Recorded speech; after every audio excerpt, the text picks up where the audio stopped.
Good evening, ladies and gentlemen, boys and girls. On behalf of the WTAAA, I welcome you to our Hall of Fame festivities tonight. This is the 18th Woodbridge Township Hall of Fame. I'm going to speak about the history a little bit later. Briefly. I won't bore you with too many facts, but yeah, this is the 18th one. My name is Nick Sardone. I'm the chairman of the association, and it's a privilege for me to be your MC again tonight. As you can see, we have another large gathering of, I would say, close to 300. And we've had some walk-ins come through, so yeah, we're pushing 300. We have a long program ahead of us tonight. 18 individual inductees, 6 from each high school, 3 championship teams, 1 from each high school, and our special guest of honor from Colonial High, Sandra Schmidtke.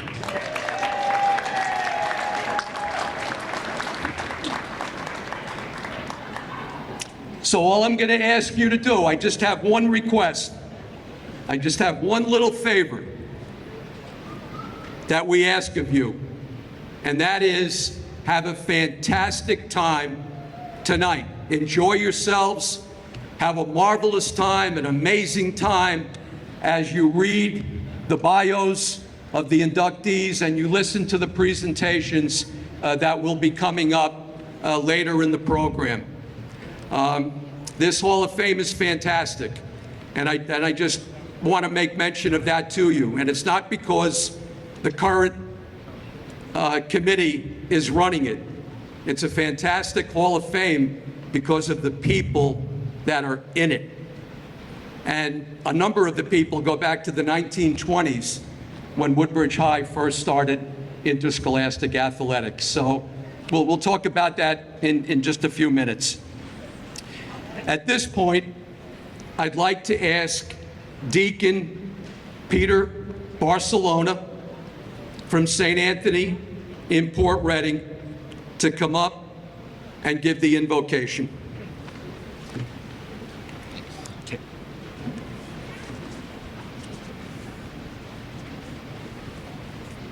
Good evening. Let us pray. Heavenly Father, as we gather this day to celebrate the gifts of time and talent you bestow on us, we thank you especially for these individuals and teams that will be honored and inducted into the Woodbridge Township Athletic Alumni Association Hall of Fame. Through this humble prayer, we are deeply grateful to you, Heavenly Father, for all of your gifts of life and sports, and for the athletic talents you bestowed on those being honored this evening. As we gather today in fellowship, we ask your blessings upon our honorees and their families, and all those who serve on the Woodbridge Township Athletic Alumni Association, and for those who have worked to make this special occasion possible.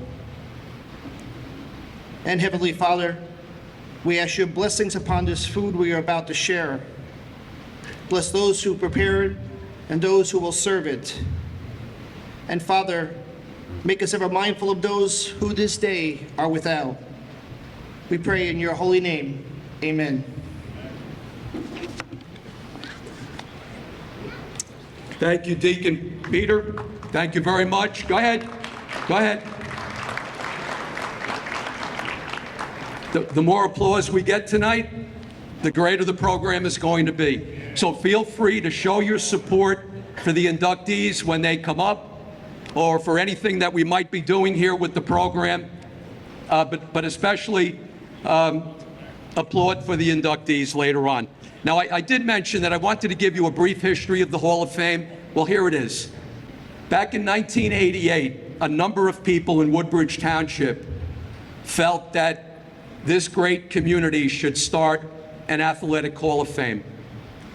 And Dave Peterson, a retired principal in the district, was tasked with the responsibility of getting the program and the organization off the ground. The first dinner was held in 1989 at Schreiber Hall in Edison.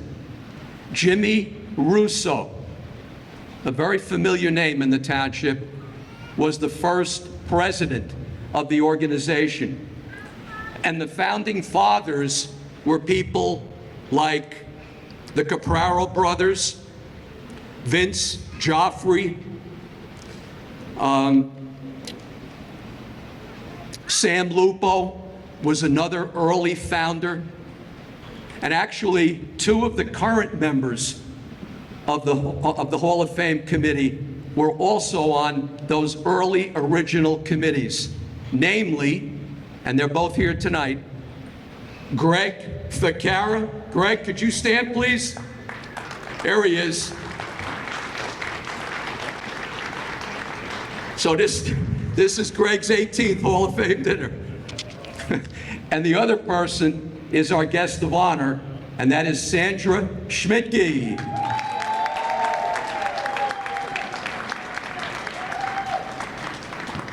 What makes the Hall of Fame so special are the people that have been honored in the past and will be honored tonight. Great, great athletes, all county figures, all staters, college athletes, many of whom were college stars, and at the D1 level, the NCAA D1 level, and then a number of professionals that are also part of this Hall of Fame. And when you look at the roster, and there are in your program, in your booklet, towards the middle of the program, you will find a complete list of all the previous inductees from Colonial, JFK, and Woodbridge, and then the recent inductees from 2015 on. So this current committee took over responsibility back in 2015 following a 15-year absence. Yeah, from 2000 to 2015, there was a 15-year absence or pause in the organization. So this committee kind of said, let's get things rolling again. And that's what we did. So we had our first dinner in 2015, then we had four more. Unfortunately, there was a pause the past 2 years due to the pandemic. But I'm happy to say we're back and we're looking forward. Thank you. Thank you. Now, I just want to give a shout out to the committee. They don't want me to do this, but I'm going to do it anyway. So again, most of us have been together since 2015. A few people have come and gone, but for the most part, the committee that reformed in 2015 is still together. And one thing I can say about this committee is that we are real passionate about what we do. We may not always agree on things, but we get the job done, and we feel good about it overall. And the committee works hard. They were here at 10 o'clock this morning helping to set up this facility. And we have our meetings and we have our gatherings, and you know, we try to make this organization go. And the other thing we're real proud of is the scholarships that we give out to graduates at the end of each school year that we've been giving out, I think, since 2017. And the pictures of those recent ones, because we didn't have a dinner, like I said, in the past 2 years, their pictures and names are in your booklet tonight, as well as the other scholarship recipients before them. So they're all there. And again, you know, the income from the dinner and the income from the ads in your booklet, that's what pays for the scholarships. So it's not just the dinner that we are thankful to have, but it's also the awards that we give out and also the scholarship awards that we give out to the students at the end of each term. It's a passion. We enjoy it. We love it. And frankly, that's why we do it. So, WTAA committee, would you please stand? Come on, please stand. Anyone on the committee, please stand, face the camera. I want to get you on TV 35, 36.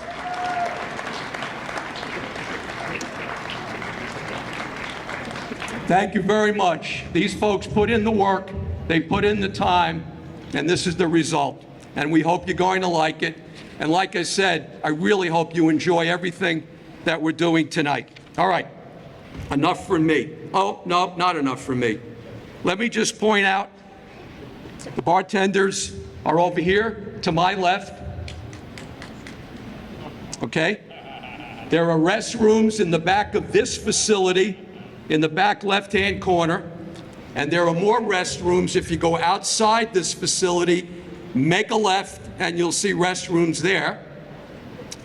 There are hand sanitizers all throughout the facility, so you can avail yourselves of that.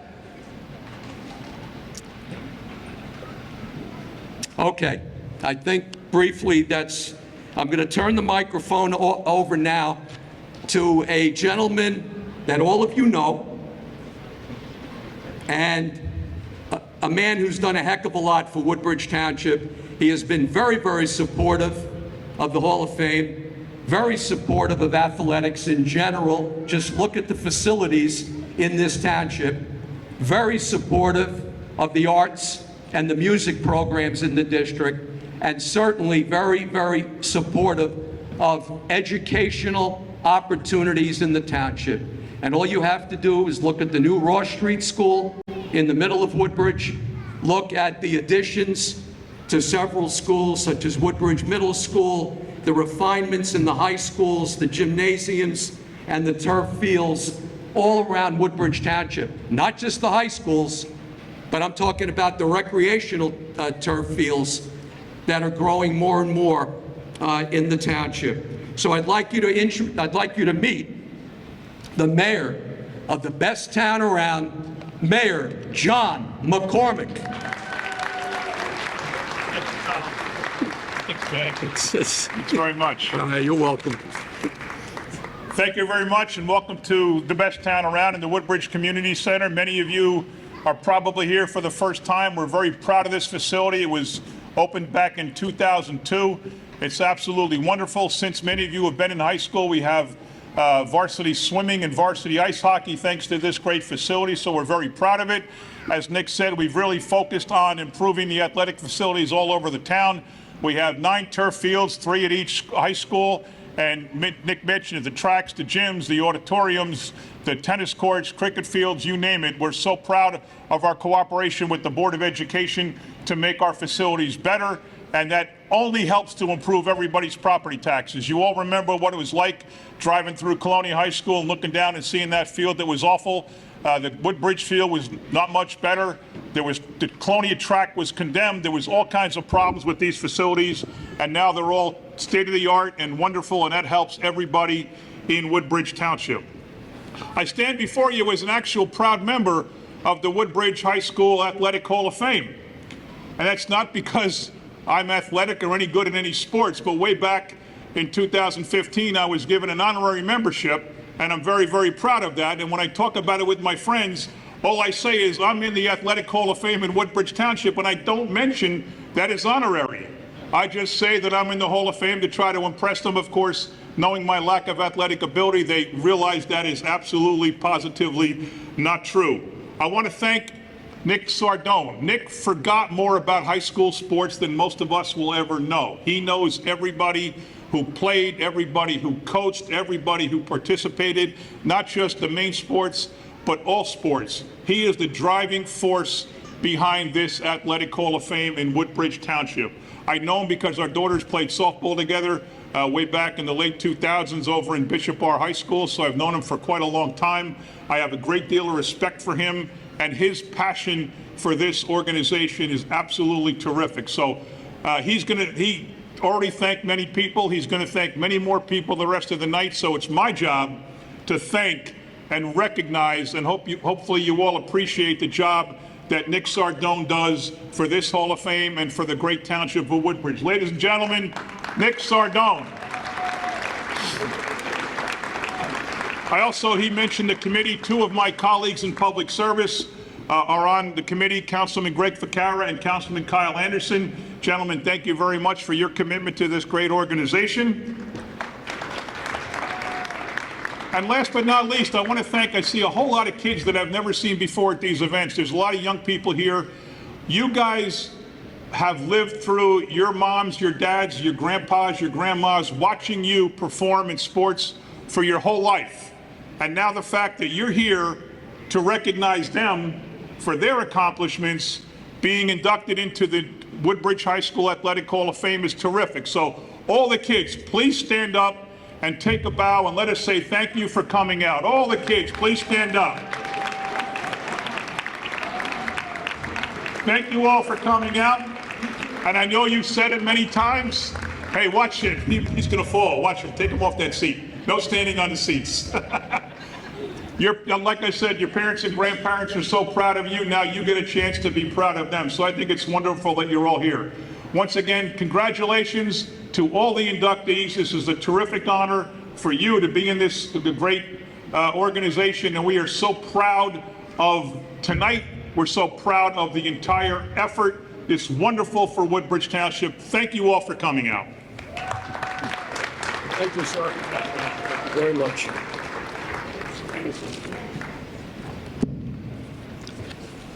Okay, there is one other thing that I do want to emphasize tonight, and they deserve it. So my plan is to introduce by school the 2022 Hall of Fame class. Just briefly, just stay at your table. When I call your name, please stand, face the camera in the back for 3536. This will go quickly, and then the inductees will be called in after the second half, after dinner, for their official induction into the Hall of Fame. And what this is about, folks, this is strictly about recognition. That's it. I have no other intention, no other purpose here. I want to give these folks the credit that they deserve, because this opportunity only comes once. From Colonial High School, please stand, face the camera. Michael Kalber.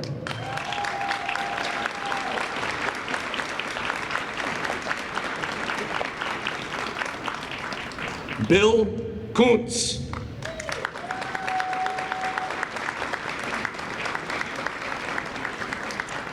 Dennis Kuwitz.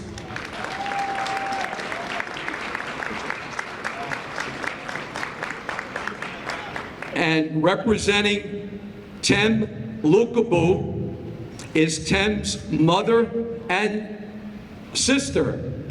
Are they here? There we go. Limbaya and Aisha, representing Tem. The reason why Tem could not attend is because he is the defensive coordinator at Boston College. And they played Clemson last night. How'd they do? No. How did the Boston College Eagles do? Anyone know? Not good. All right, and I looked it up and I couldn't find it either. But that game was on ABC, on Channel 7. So Tem is up there. That's the reason why he is not here. Okay, also from Colonial High School, Coach Ben LaSala.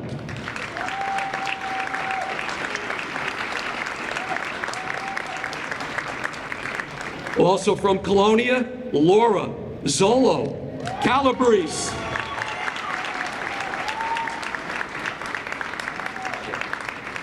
And finally from Colonial, we have representatives, team members from Colonial's championship 1980 softball team. And the representatives here tonight that I am aware of include Coach Stu Jago's wife, Donna Jago,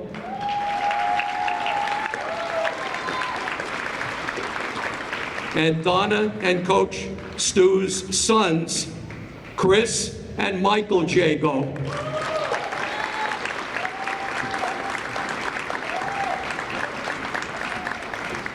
And also assistant coach Mike Kalber, who's already standing. Okay, thank you, Colonial. All right, moving on. John F. Kennedy Memorial High School, David, Carmen.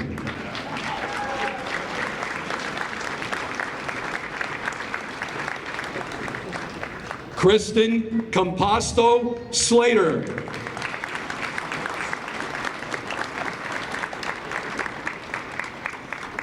Representing Coach Gary Kuzniak will be his wife, Michelle, and daughter, Ashley.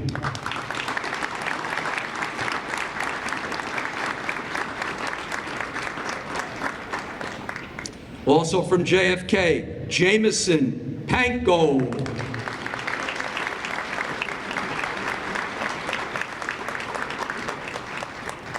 And Jason Sims.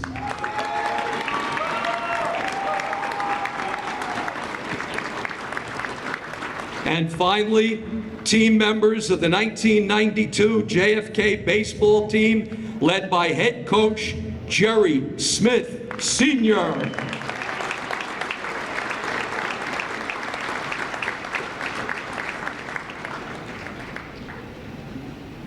And the individuals, okay. And then, of course, the team itself, the JFK Baseball Team. Please stand.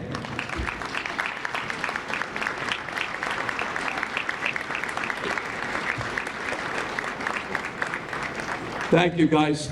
Did I ask the Colonial softball team to stand? Yeah, right, that's what I thought. Colonial softball team, please stand. There you go. That's called better late than never. All right. And then we move on to Woodbridge and the individual inductees. Dr. Patrick Barbado.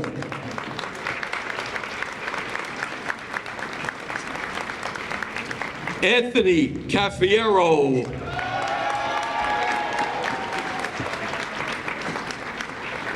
Jerry Harold Hall.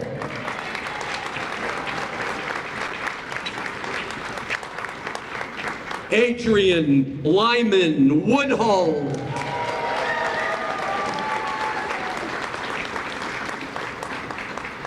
William Bill Matus Jr.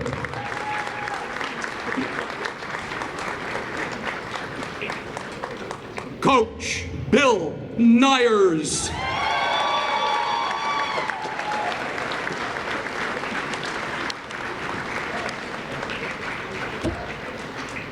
And the team members of the Woodbridge 1970 football team, led by assistant coach Al Marabi.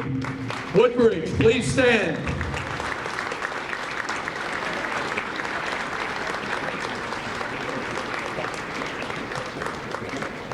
Okay, thank you guys, thank you. All right, like I said, it was important to get that in, but you'll get the full bios in the second half of the program after dinner. All right, at this time,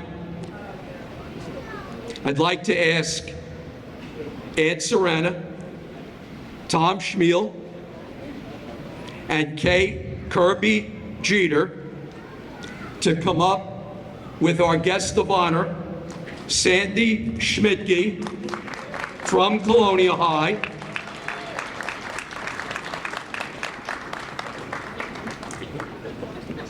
Every year, folks, since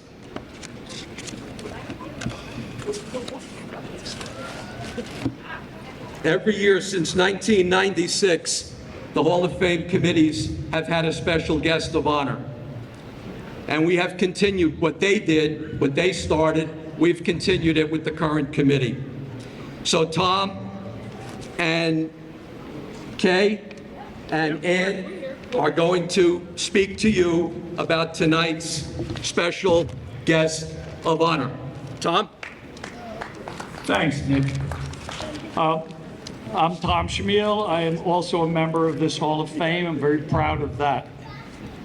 In honoring Sandy, I just want to present my portion, which is to tell you the type of person she was as an educator, and as a person who was there for people that needed her at that time. My first experience with her was when I was appointed assistant basketball coach at Colonial High School a couple of years after it opened. And it seemed like wherever you were, that's where Coach was. And Coach Schmidtke handled some of the earliest sports. She got involved not only with cheerleading, but several of the sports, which my colleagues will talk about. I'm not going to get involved with that.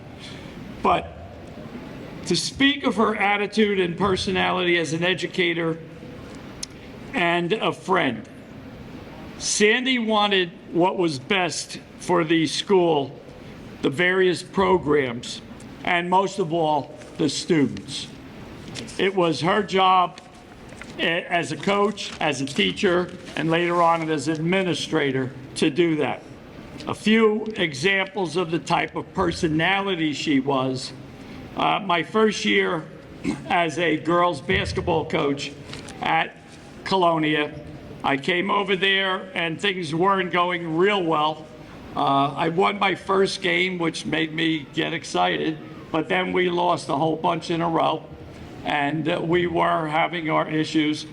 Sandy was the person who came in, apparently watched a couple of my practices. I only saw her at one, but she took the time to write up as an evaluation for me what was happening in my practice.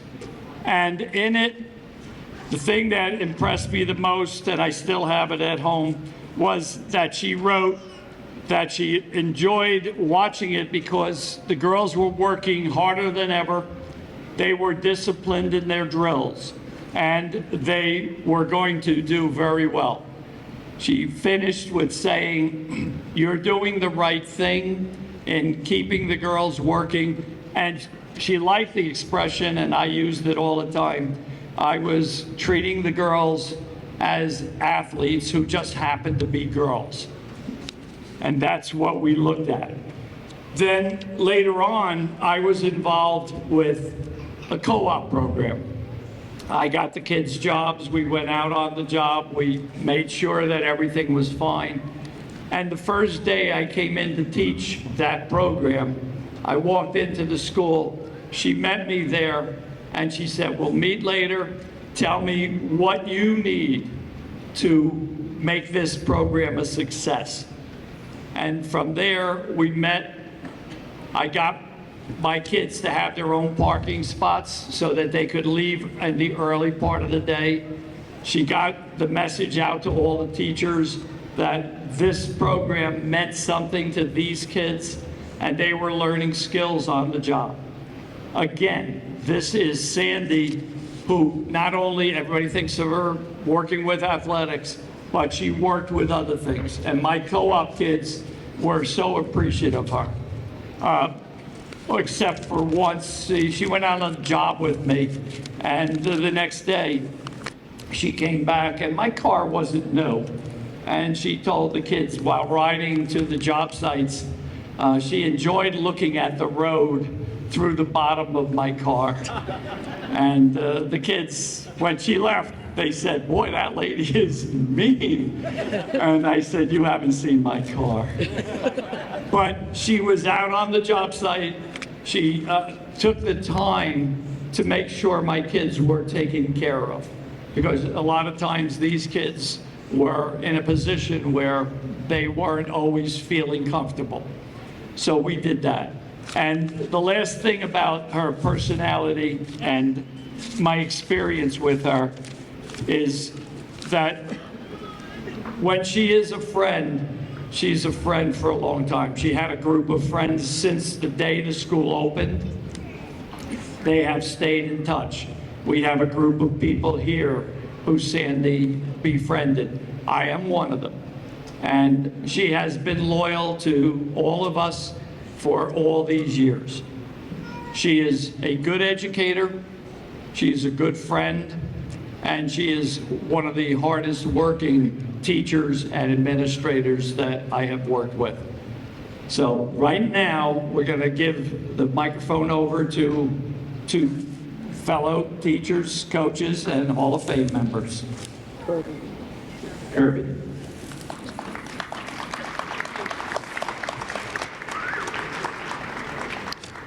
Hello, ladies and gentlemen. I'm Kay Kirby Jeter, and I started my career teaching in 1980.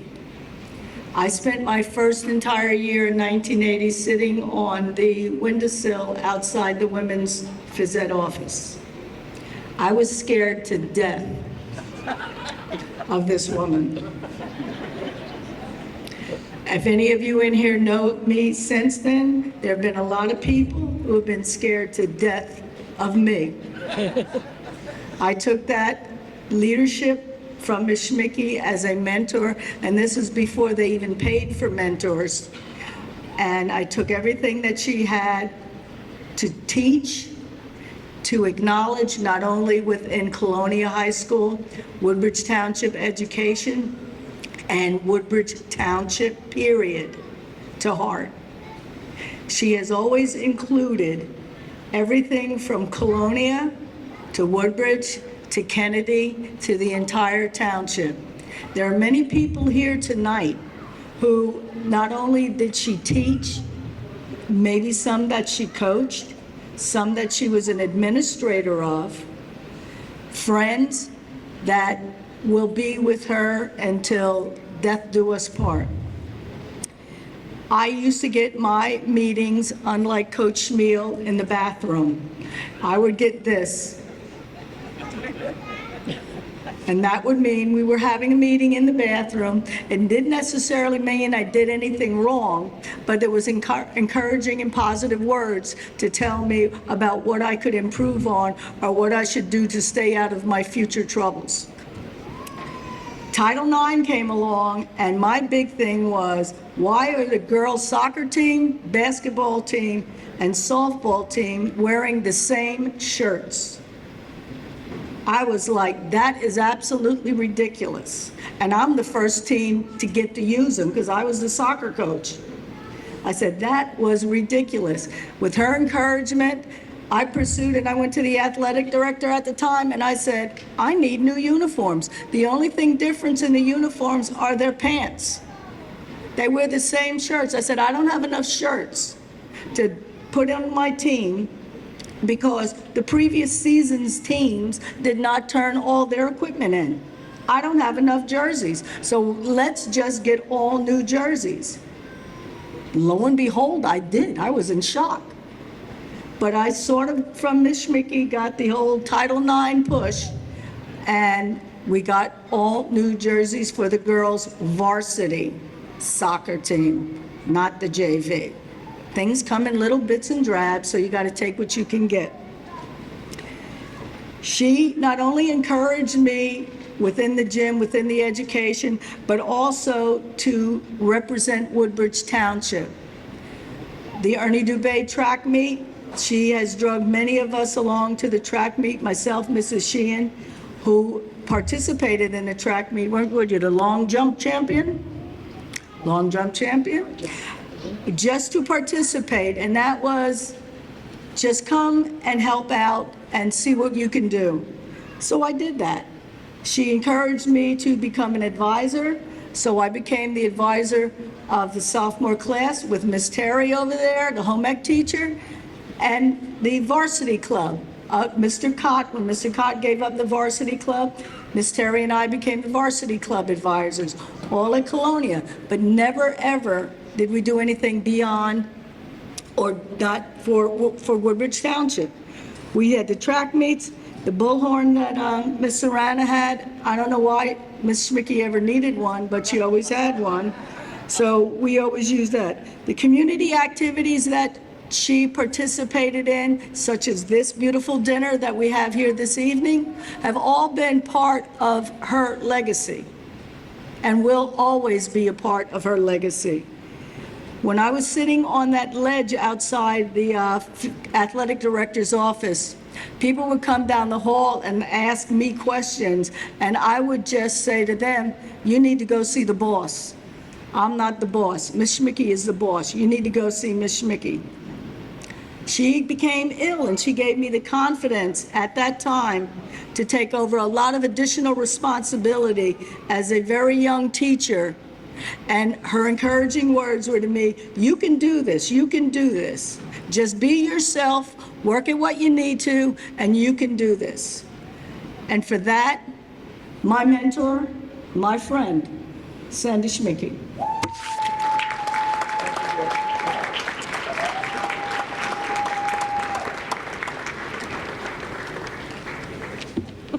Now we get to finish with some fun.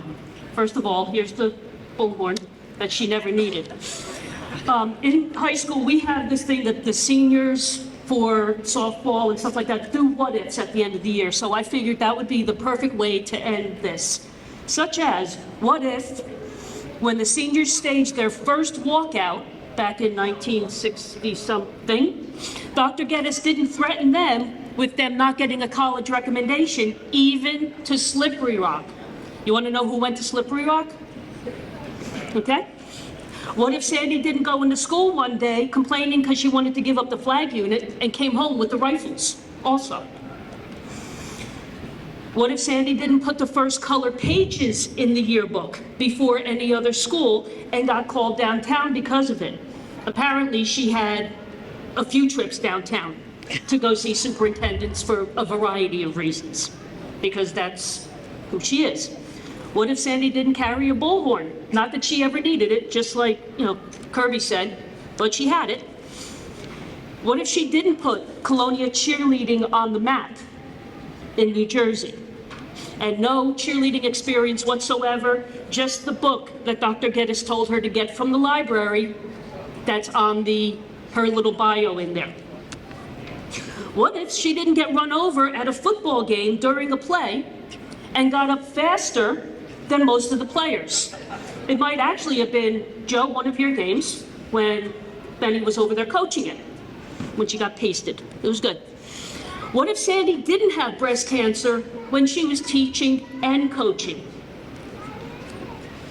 What if Sandy didn't have to change from phys ed clothes to a dress to go to cafeteria duty and then back to phys ed clothes? What if there wasn't a streaker during one of our pep rallies and she had the brilliant idea to put me with a camera with no film, videoing back behind where the streaker had first come from to stop the individual from doing that again? What if Sandy didn't have to sit in the middle of parents at softball, basketball, and soccer games because the parents behaved worse than the kids? What if she wasn't still seeing shows from the 70s and 80s saying, "I've never seen these before," because she was sitting on the bleachers during the 70s and 80s watching everybody play? What if Sandy didn't bother to teach not only about winning, but about being a part of something bigger? What if she was afraid to speak out when something was wrong? What if Sandy wasn't here to lead a generation of women and men to realize their strengths and talents? What if there wasn't a room full of individuals here who have been touched by Sandy's work ethic, compassion, and dedication to her job, Colonial High School, and Woodbridge Township? I would ask anybody here who has been touched by Sandy to please stand.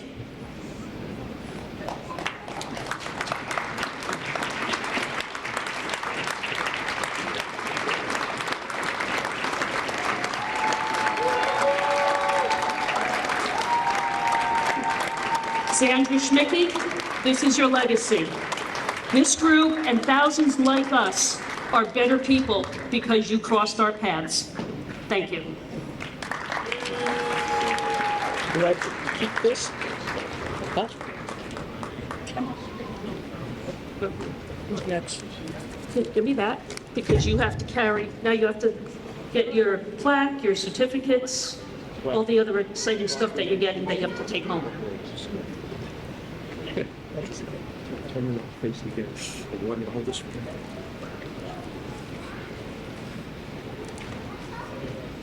You take it?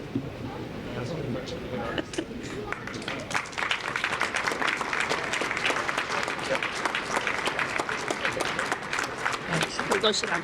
Thank you, everyone. All right, Tom, Ed, and Kay, thank you very much. And Sandy, congratulations, guest of honor.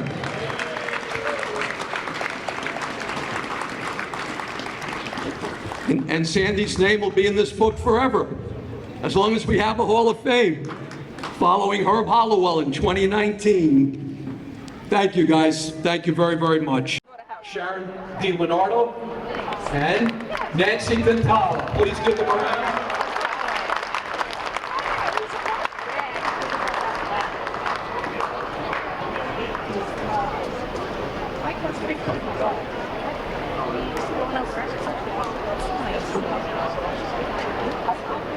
Good evening, everybody. The three-sport letter winner, Dr. Patrick Barbado, Woodbridge High School, class of 1981.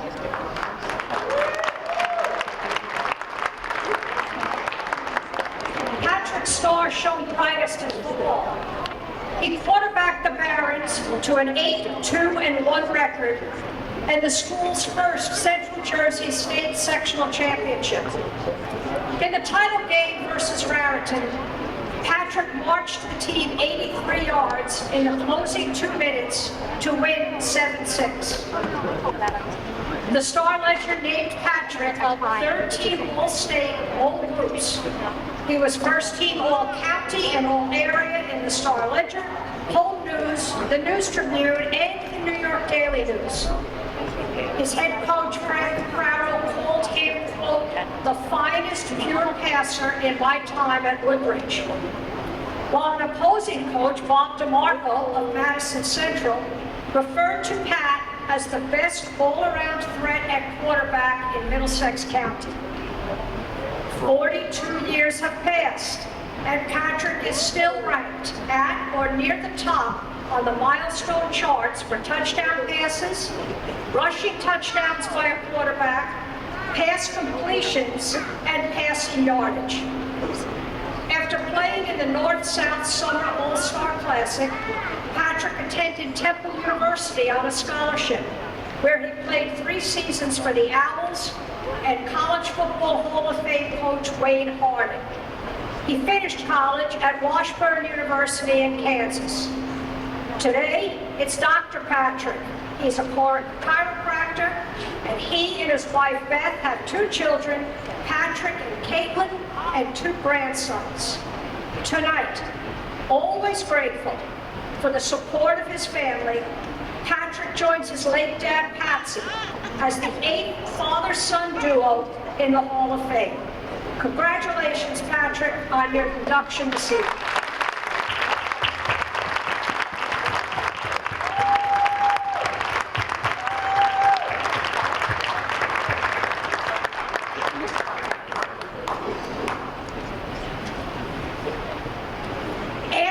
Joseph Cafiero, Woodbridge High School, class of 1984.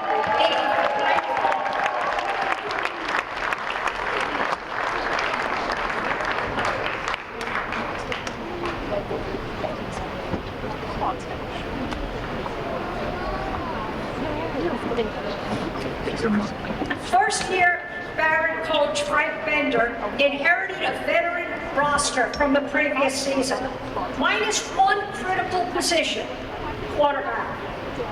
He quickly selected Anthony Cafiero to fill the position and lead the offense. Anthony, another 3-sport athlete, was an accomplished defensive player at safety. In his junior year, he was first team All-Area in the Home News, Star Ledger, and the News Tribune. He also played tight end. As a senior captain, Anthony provided leadership on both sides of the ball. After a 2-2 start to the season, the Barons reeled off nothing but victories to finish the year with a 9-2 record and a Central Jersey Group 4 sectional title. Woodbridge was ranked 7th in the final statewide poll. Anthony's contributions were recognized as he was a first-team All-State safety in the Associated Press, second team in the Star Ledger. All the local papers named him first-team All-Area at defensive back. Obviously a stalwart on defense, Anthony passed and ran for over 1,000 yards. He received the Coach's Most Valuable Player Award and played in the first Snapple Bowl in 1994. A member of the National Honor Society and a recipient of the Bill Denny Rutgers Award Scholarship, Anthony headed to Columbia University and the Ivy League, where he lettered in 2 seasons. Still a Jersey boy, Anthony and his wife Beth have 2 children, Nick and Madeline. He is the proprietor of a computer website called Net Interactive. Anthony credits his parents and coaches for much of his success. But to steal a few adjectives from Coach Bender, it was Anthony's hard work, dedication, loyalty, and leadership that propelled him to success. Tonight, we recognize his accomplishments and welcome him into the Hall of Fame. Anthony Joseph Cafieri.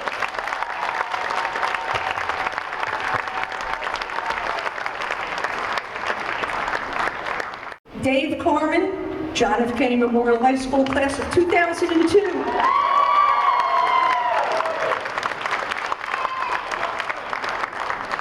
Three-sport athletes that can excel at all 3 are hard to find. In 1999, young Dave Carmen arrived at John F. Kennedy Memorial High School, and by the time he graduated in 2002, he had collected multiple varsity letters and numerous accolades in football, basketball, and track and field. Dave Carmen would then head to Delaware Valley College, where he would become a leader in multiple receiving categories for the Aggies. Dave played his youth sports with the Fords Bearcats, Island AA, and eventually the St. Cecilia Golden Knights.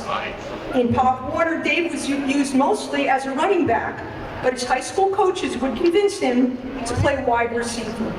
It was a wise decision. Dave would make the all-division teams in his sophomore and junior seasons and made honorable mention All-State in his senior season, setting a school record for 32 receptions, 644 yards, and 9 touchdowns. In basketball, Dave was a 3-year starter for the Mustangs, averaged 10 points and 10 rebounds per game, and considers the win at Colonial in his senior year his most memorable basketball moment. JFK High School has had some great track and field athletes in the township's history, and Dave has earned his place among those greats. In 2002, Dave set a school record with 144 points. His 4x400 team placed first at the Penn Relays and 5th in sectionals, 2nd in Group 3 with the triple jump, and 6th at the Meet of Champions, where he set the school record with a jump of 43 feet, 11 inches. Playing football at Delaware Valley College, Dave was a member of 2 Mid-Atlantic Conference championship teams. He was also selected to the All-Mid-Atlantic Conference team and honorable mention to the D3 football All-American teams. Individually, Dave set single season and career records while starring for the Aggies. Highlights of his career include ranking first in career receptions, 214 for 3,087 yards. He also ranked second all-time with 11 receptions in 1 game. He did that twice. He had 78 receptions in 1 season. Currently, Dave is teaching special education and is a football, basketball, and track coach at Bernards High School. Living in Dunellen, Dave is married to his high school sweetheart, Lauren, and they're raising their sons, Devin and Dylan. Welcome to the Hall of Fame, Dave Carmen. Congratulations.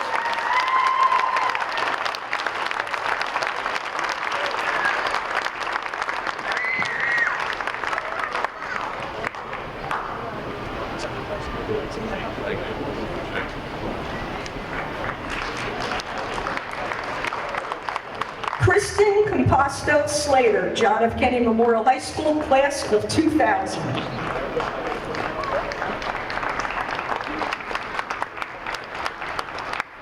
Earning 12 varsity letters, Kristen Compostel has distinguished herself as one of the finest athletes to compete for JFK Memorial High School.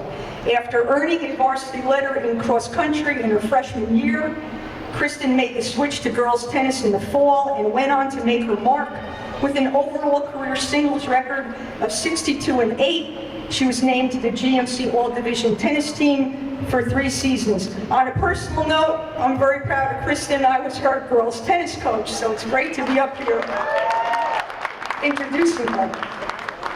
But Kristen's first love was competing in track, specifically the high jump, where she continued to raise the bar on her athletic accomplishments. In her first track meet as a freshman, Kristen broke the girls' high jump school record and went on to jump a personal best of 5 feet 10 inches during her high school career. During her senior year, Kristen continued her 3-year reign during the indoor track season as the top high jumper in the county, as she won the state Group 2 championship for the 3rd straight year. She placed 3rd in the meet of champions, and her high mark of 5'8" at the Yale Invitational was one of the top heights in the nation that season. Kristen continued to excel during the spring outdoor season, garnishing her first GMC high jump title as a freshman. She went on to win the GMC Spring Championships twice more, and along the way set many impressive records while being named to the All-Conference, All-Area, All-County, All-State, and All-American teams. In total, Kristen was a 6-time NJ State Group champion. She placed 7 out of 8 times at the Meet of Champions. Her first place jump of 5'8" at the Yale Indoor Track Classic in 2000 is still tied for 3rd all-time in Middlesex County history. Kristen's first place jump of 5'8" at the Meet of Champions in 20,000 is tied for 4th all-time. Kristen was the Eastern States Outdoor Champion in 1998. She was 2-time All-American as she placed in the 1998 Indoor and Outdoor National Championships. She was the Home News Indoor Track Athlete of the Year in 1998. The Star-Ledger honored her as the Middlesex County Track Athlete of the Year in 2000. She was selected first team All-County, All-Group, and All-State in her legendary career. Finally, Kristen was one of the 15 female high jumpers in the nation to be invited to participate in the Olympic training camp in Chula Vista, California. Highly recruited as a premier high jumper, Kristen attended the University of Connecticut on a track and field scholarship. She qualified for the Big East Championships in her freshman season. She later transferred home to Rutgers, but old injuries unfortunately derailed her career. Currently, Kristen works as a teacher in Woodbridge Township. She is a devoted wife to her husband, Stephen, and loving mother to their daughters, Katarina and Victoria. Welcome to the Hall of Fame, Kristen Compostel Slater. Congratulations.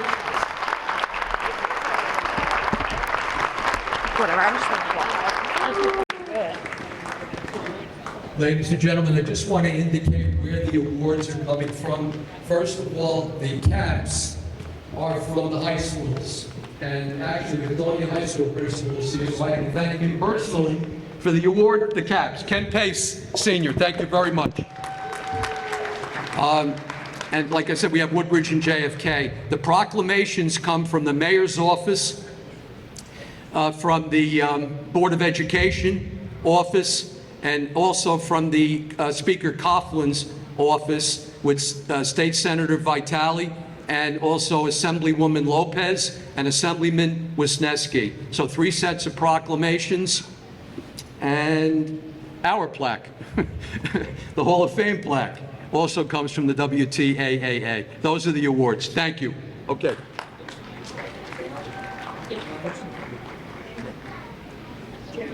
Yes.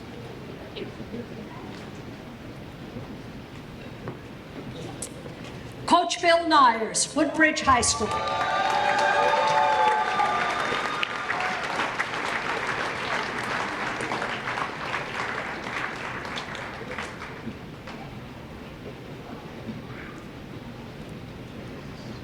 When Coach Nyers took the helm of Woodbridge High School in 1994, barren football was coming off a Central Jersey Group 4 sectional title and 4 straight winning seasons under coaches Salento and Bender. But rebuild was not in coach's vocabulary. He continued the streak that year and for an additional 3 seasons. It peaked in 1997 when Bill led the Barons to the school's 3rd Central Jersey Group 4 sectional title.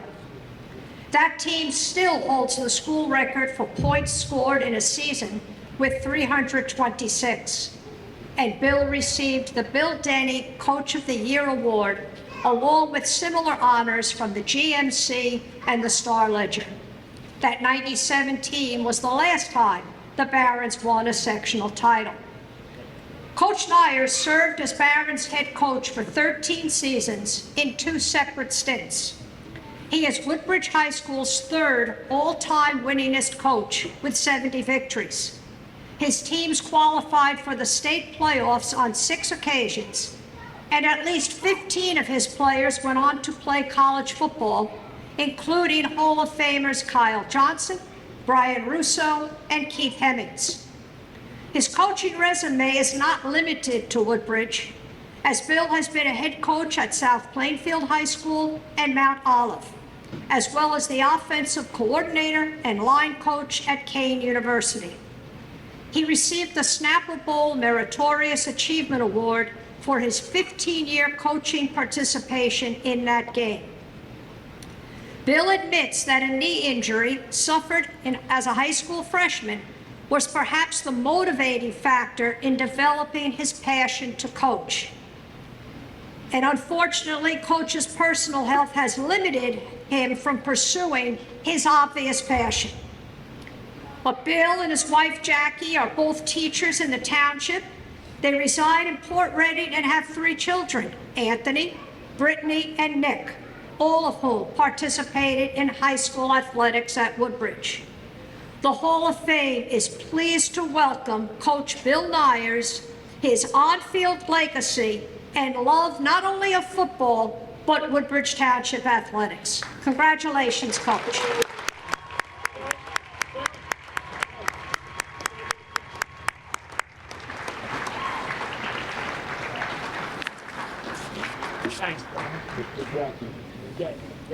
Our next inductee is not able to be with us tonight, and when you find out where he's currently working, that will perhaps explain it. Paul Joseph Gretzky, John F. Kennedy High School, class of 1977. Paul was a 3-year varsity letterman for Mustang football under Coach Ron Osborne. From his linebacker position, he led the team in tackles in both his junior and senior seasons. A team captain, Paul was first-team All-County in the News Tribune.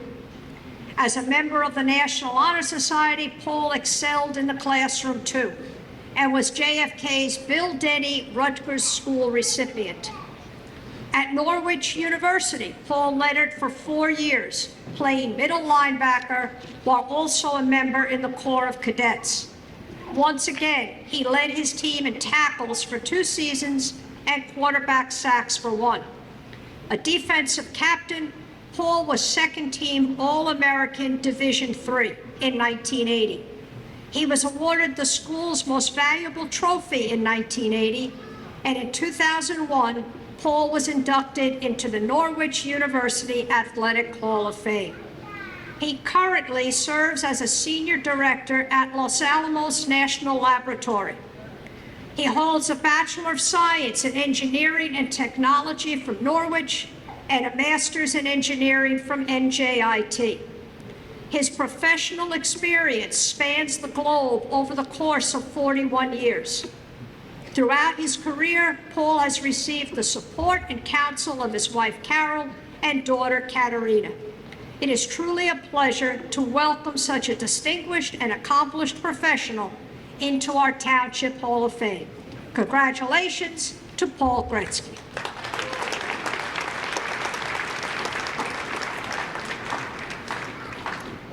Our next inductee is Jerry Harold Hall, Woodbridge High School, class of 1961.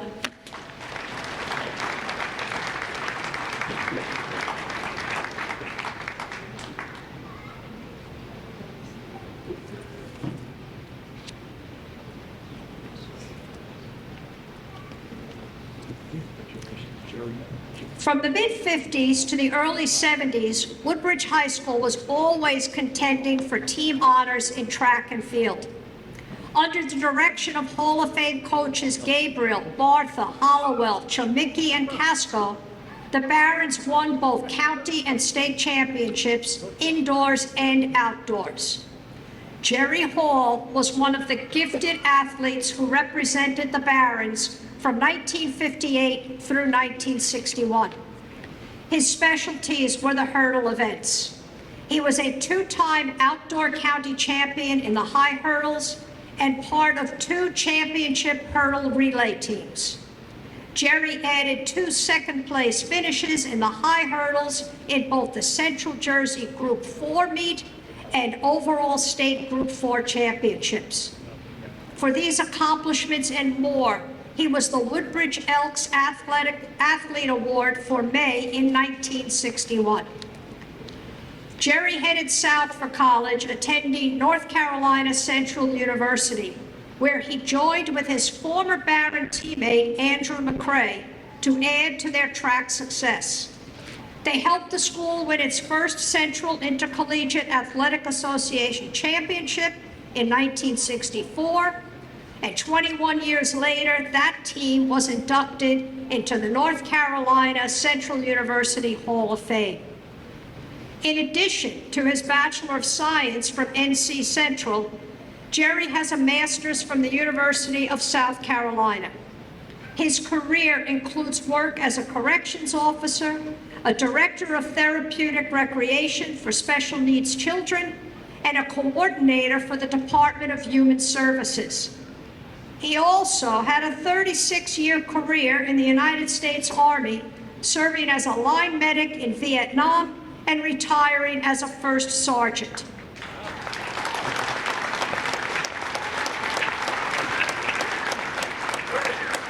The state of Delaware awarded Jerry the Conspicuous Service Cross for exceptional performance of duty.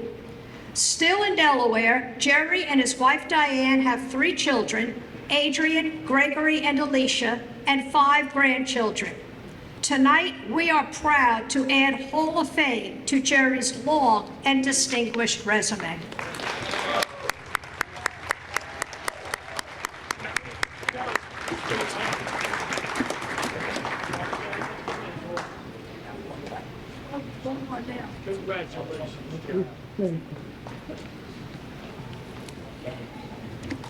Michael Kelber, Colonial High School, class of 1969.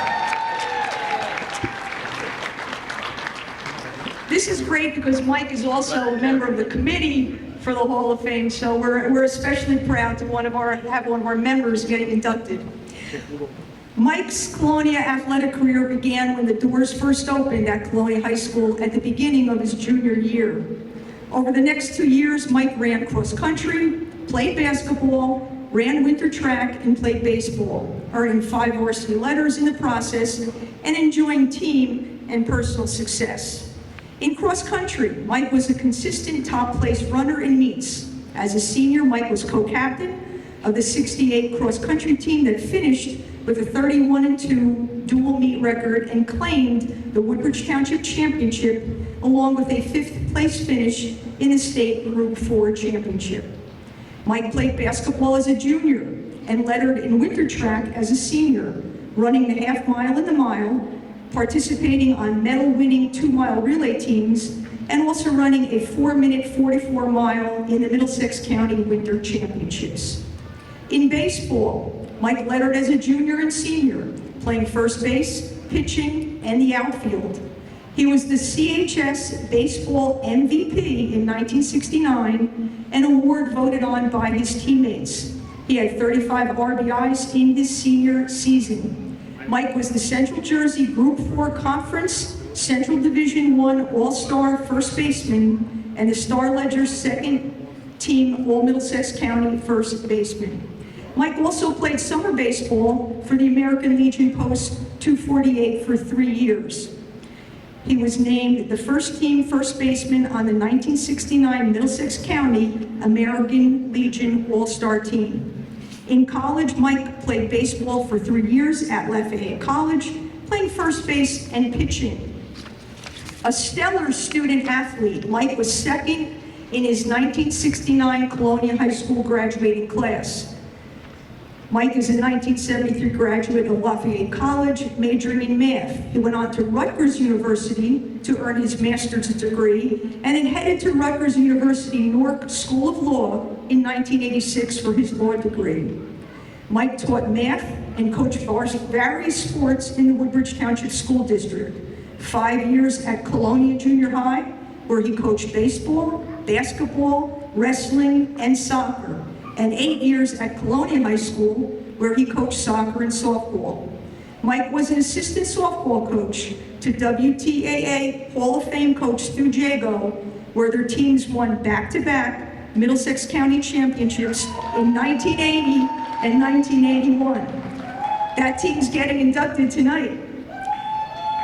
In 1978, with the varsity soccer coach Ray Perez, along with parents and community members, Mike helped co-found the Colonial Soccer Association, which became the first feeder program for Colonial High School soccer.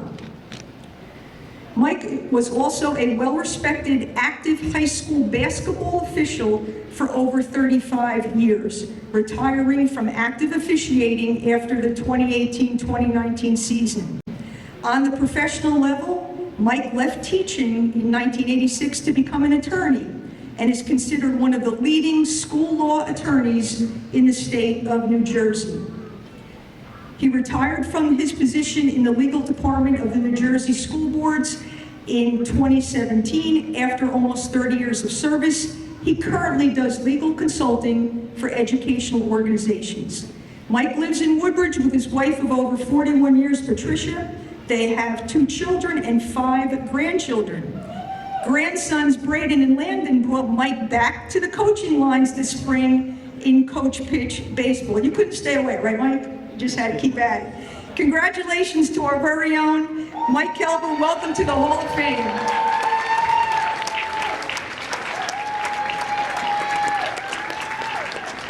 Great job, Mike.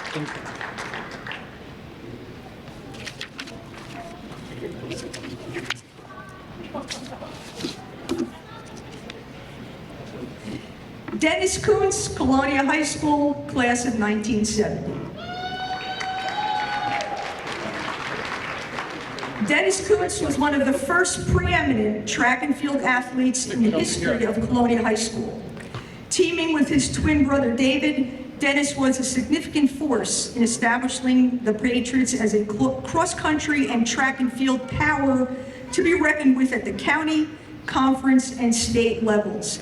He earned 8 varsity letters during his high school career, 2 cross-country, 3 winter track, and 3 spring track, and garnered numerous individual, relay, and team honors.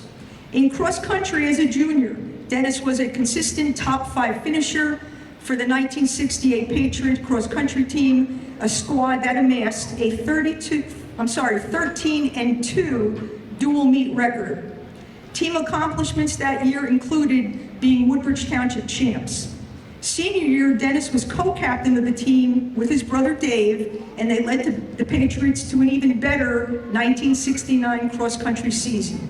The team recorded an undefeated 15-0 dual meet record. The team was Woodbridge Township champions, along with Central Jersey Group 4 champions, and most significantly, this was the first Central Jersey Group 4 championship in Colonial High School history for any sport. In winter track, as a sophomore and a junior, Dennis was a consistent performer in dual meet competition, focusing on the 880-yard run, the mile run, and various relay teams.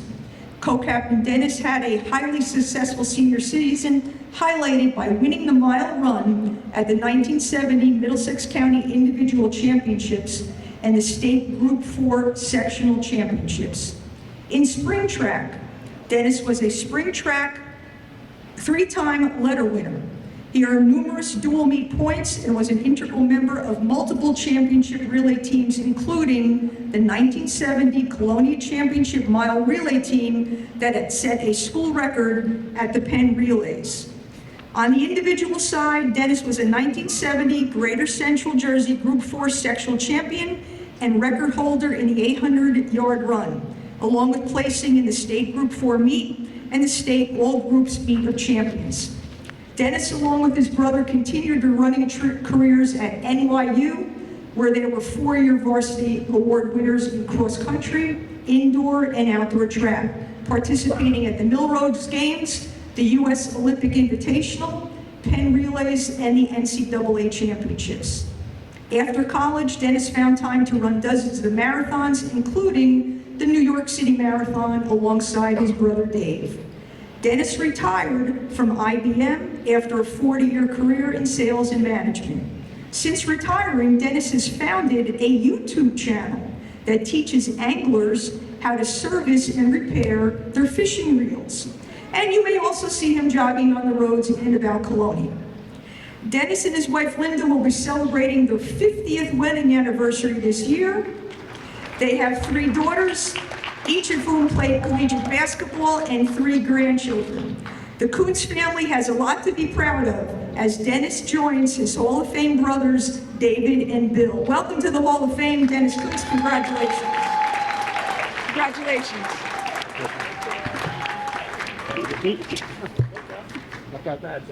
Thanks, Tom. Okay, keeping it in the family, we now have Bill Coons, Colonial High School, class of 1978. When Bill entered the doors of Colonial High School in September of 1975, he had some big athletic shoes to fill, as older brothers David and Dennis were 2 of the preeminent track and field athletes in the early history of Colonial High School. His brothers excelled at the middle and long distance running events, but Bill chose the high jump as his event of choice and became a state champion in the event.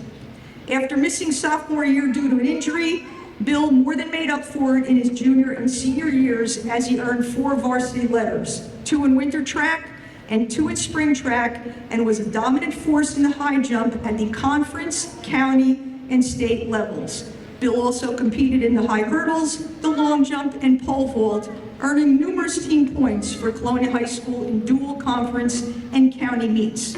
In winter track, Bill was the 1977 and 1978 Middlesex County high jump champion.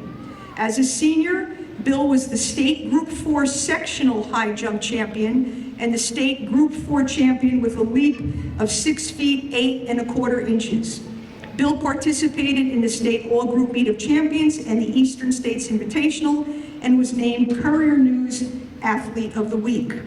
In spring track, as a junior, Bill finished in first place in the high jump at the East Brunswick Relays, also first place at the Middlesex County Championships, the state Group 4 sectionals, and he also placed in the state Group 4 championships and the all groups meet of champions. As a senior, along with numerous dual meet wins, Bill finished first place in the high jump at the Middlesex County Championships, also in the state Group 4 sectionals, second in the state Group 4 championships, and participated in the state all-group meet of champions. Bill was named the Colonial High School Most Outstanding Track and Field Athlete for both the 1978 winter and 1978 spring track seasons. Bill attended Middlesex County College and became a member of Local 68 of the Operating Engineers, retiring in December of 2021 after 41 years of service. In 1995, Bill became a member of the Adirondack Luge Club and the United States Luge Association. He became an accomplished amateur slider, finishing in 3rd place in a National Club Slider Masters event at Lake Placid. He has been a certified international luge race official since '97 and officiates various national seating races and World Cup events. Bill lives in Colonial. He was married to his wife, the former Carol Shen, for 32 years before she passed 3 years ago. They have 2 adopted children, Daniel and Miranda. Today, Bill joins his Hall of Fame brothers, David and Dennis. Welcome to the Hall of Fame. Bill Kuwitz, congratulations. Great job.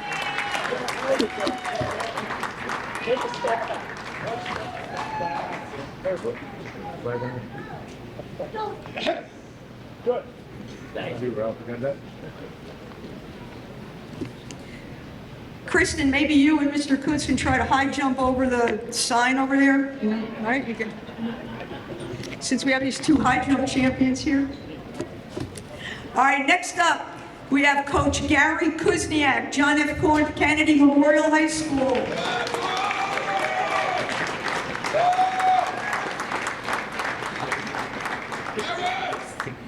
As a student athlete, Gary graduated from Woodbridge High School in 1971. He was a two-year letter winner in football for Hall of Fame coach Sam Lupo, playing the position of place kicker where he formerly held the school's kicking record. He was also a two-year letter winner in baseball for Hall of Fame coach Dick Miglitz. At Montclair State University, Gary wrestled for 3 seasons under coach Tim Sullivan. This experience led him to a career as a wrestling coach and official for 25 years, and also a past president of the Central Jersey, New Jersey Wrestling Officials Association. The WTAA elected Gary under his JFK Memorial High School cap because his longest tenure as a head coach was at JFK Wrestling for 12 seasons from 1978 to 1990. And I know he has a lot of former players that are here today. In 1982-83, he was voted the District 19 Coach of the Year, the Home News Coach of the Year, the News Tribune Coach of the Year, and the Bicentennial Conference Coach of the Year twice in the 82-83, 83-84 seasons. In 1982-83, his team finished 12-0 in the regular season and was the first team in Woodbridge Township to qualify for the state sectionals. His JFK teams won 2 Bicentennial Athletic Conference tournament titles, and Gary is credited with developing the Mustang Mat Wrap program, which is now known as Woodbridge Rec Wrestling. From 1990 to 1993, Gary moved over to Woodbridge High School to replace fellow inductee Ben LaSalle. His 1992-93 Barron team was District 19 champions. He was voted Coach of the Year. In 3 seasons at Woodbridge, Gary was 13-12 as he surpassed the 100-win plateau for his career. Gary's coaching career also included stints as an assistant coach of the championship football teams at Woodbridge High School and softball at JFK. Gary served the Woodbridge Township Board of Education as a physical education, health and driver education teacher for 23 years. He then became an administrator for 17 years, including 14 years as principal of Woodbridge Middle School and Avenel Middle School. We lost Gary just a few years ago, but Gary's wife Michelle and their daughter Ashley will receive Gary's Hall of Fame award posthumously tonight. The Woodbridge Township Athletic Alumni Hall of Fame is pleased and honored to induct Gary Kuzniak into our Hall of Fame. Congratulations.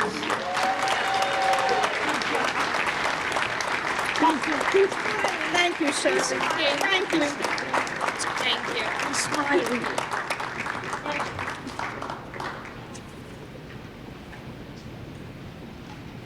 Perfect. Thank you very much. Thank you. You didn't miss that photo. Coach Pellegrino Ben LaSalle, Colonial High School.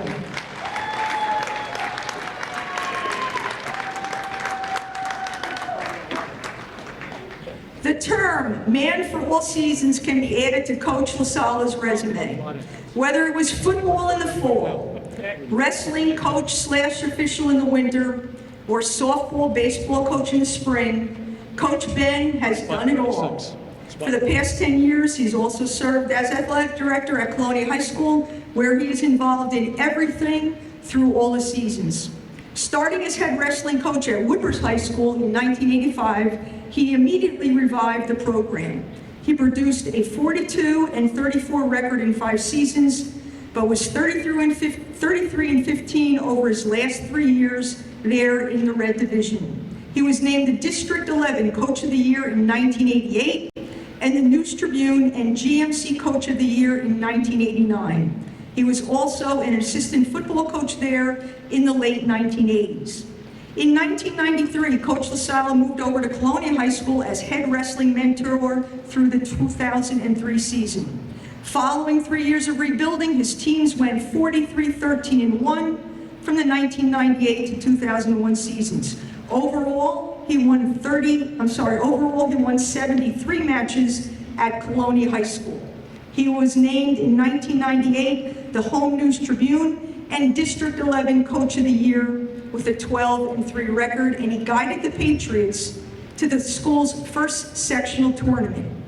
During his early period at Colonial High School, he also served as an assistant coach in football and baseball. Coach Ben was named head coach, football coach at Colonial in 1996. Over the next 17 seasons, he produced a 94, 76-0 record, including 12 500 or better seasons. His teams won 3 GMC White Division titles, 1997, 99, and 2007. The Patriots qualified for the playoffs 8 times. He was named Coach of the Year in 1998 by the Home News Tribune. Adding to his coaching resume, Coach LaSala took the helm as the head softball coach from 1994 to 2002, when his team produced 99 wins. Many former players have gone on to play college football, including tonight's inductee, Tem Lukaboo at Colgate and Eric LeGrand at Rutgers. Following the catastrophic injury to Eric LeGrand at Rutgers, Ben LaSala became an important force in the Team LeGrand Believe chapter of the Chris and Dana Reeve Foundation. Serving at Colonial's athletic director since 2013, his favorite catchphrase has always been, "Athletics are an extension of the classroom, and athletics is the biggest classroom in the school." During his time as AD, Coach LaSala has served as president of the New Jersey and GMC Football Coaches Association and GMC Wrestling Coaches Association, where he was named Man of the Year in 1990. He has also been a state wrestling referee and was a Snapple football coach since its inception.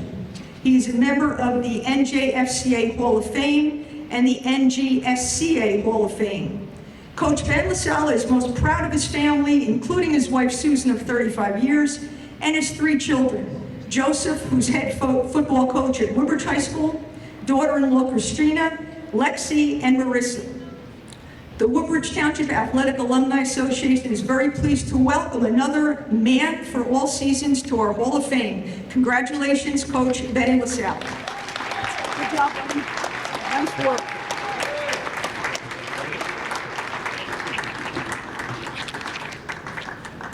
Thanks, thank you.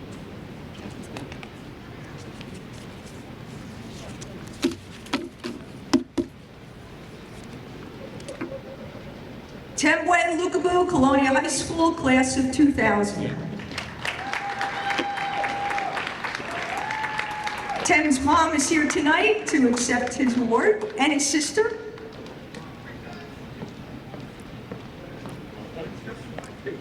Tembe was born in the Democratic Republic of the Congo. In his sophomore year, he joined the Colonial Patriot football team and immediately made an impact as a leader on and off the field.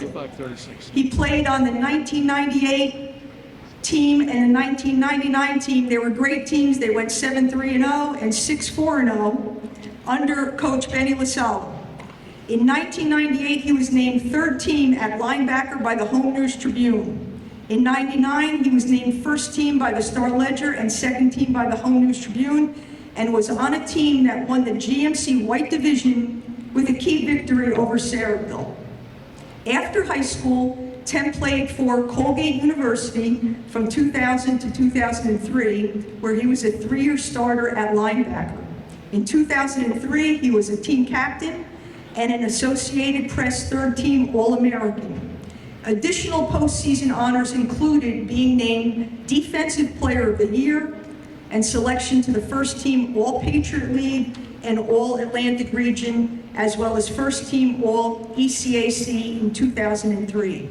Tem was a key player as Colgate reached the NCAA Division I AA National Championship game in 2003 and finished with a 15-1 record. Tim's love of football continued after college graduation as he used his leadership skills to enter the coaching ranks. During his professional career, Tim served as a college linebacker and defensive line assistant coach at Rhode Island, Rutgers, Colgate, Florida International, and Mississippi State University. From 2012 to 2019, Tim had coaching stints in the NFL, working with the Tampa Bay Buccaneers, the San Francisco 49ers, and the Cincinnati Bengals. In 2020, he became the defensive coordinator for the Boston College Eagles. In his 2 years there, the Eagle defense went from 101st in scoring defense to 31st. Under Tim's guidance, the Boston College Eagle defense improved in multiple categories. Tim is married to Kate, a former team captain for Colgate's women's soccer. They are proud parents of Zeta and Cameron and son Pax. Welcome to the Hall of Fame, Tim Lukabu. Congratulations.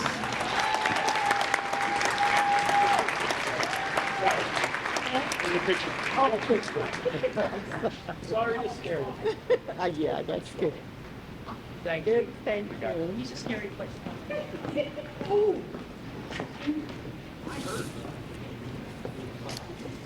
Adrian, Lyman, Woodhull, Woodbridge High School, class of 1996.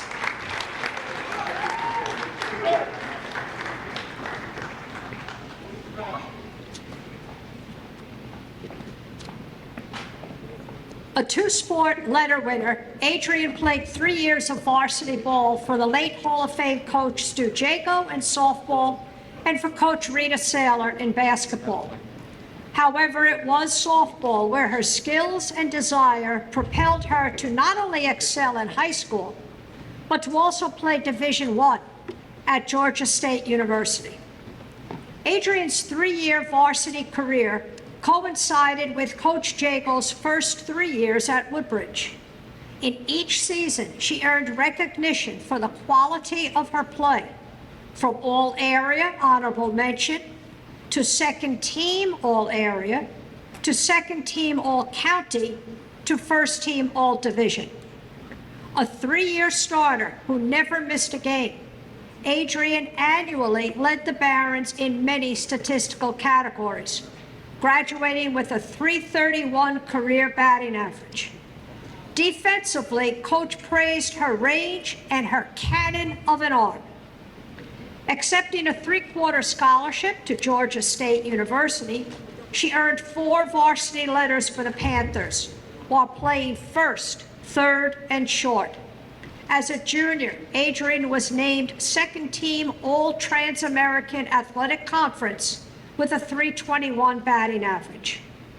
Residing in Colonial, Adrian and her husband John, a Woodbridge High School teacher, have 2 children, Jake and Grace.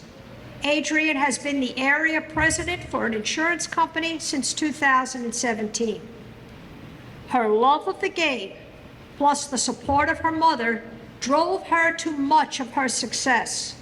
So much so that Adrian is considered to be one of the most accomplished athletes to play softball at Woodbridge High School. Tonight, she joins other Baron Diamond stars in the Hall of Fame. Congratulations, Adrian Lyman Woodhull.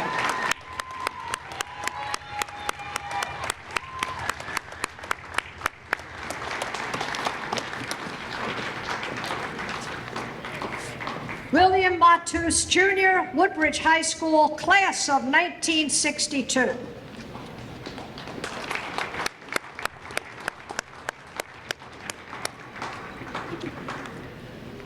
The proverbial apple didn't fall far from the tree, as Bill's dad, William Sr., was an all-state second baseman for Woodbridge in 1935.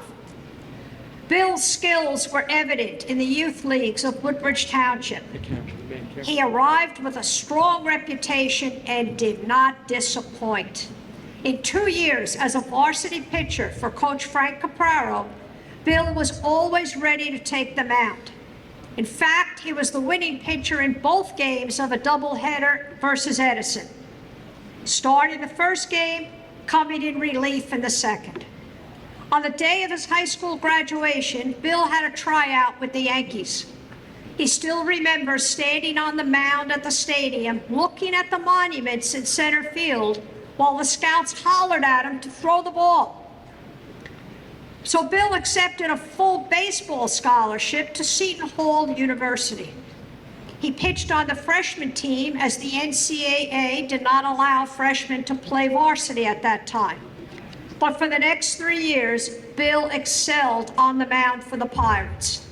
His 8 complete games in his sophomore season is still the school record and probably will never be broken.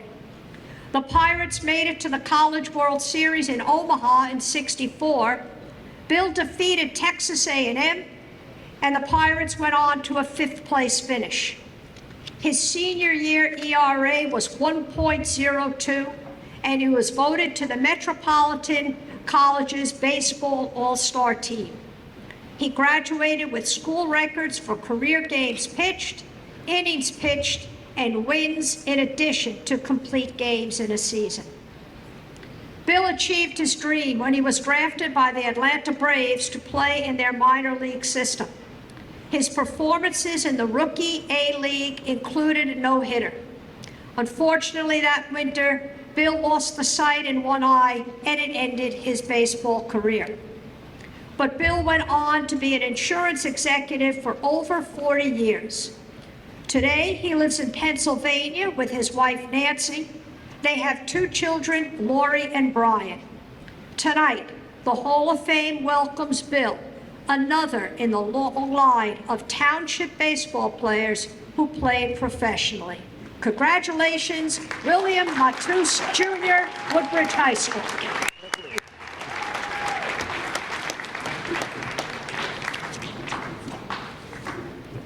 Good, thanks, Bill. Jamison Panko, JFK, class of 1990.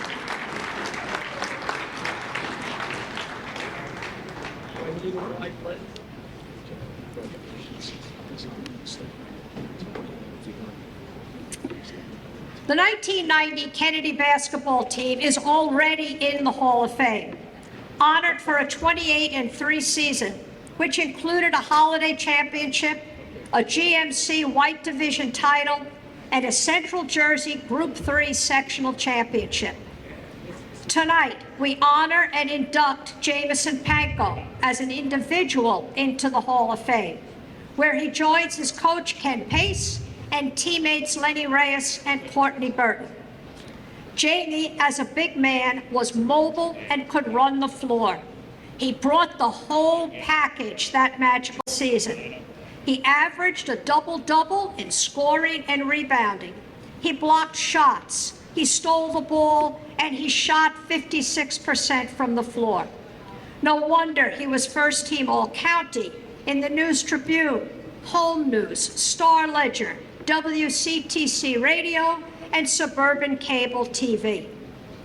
Jamie went on to play 4 years, lettering in 3 at Lafayette College, where he earned a bachelor's degree in English.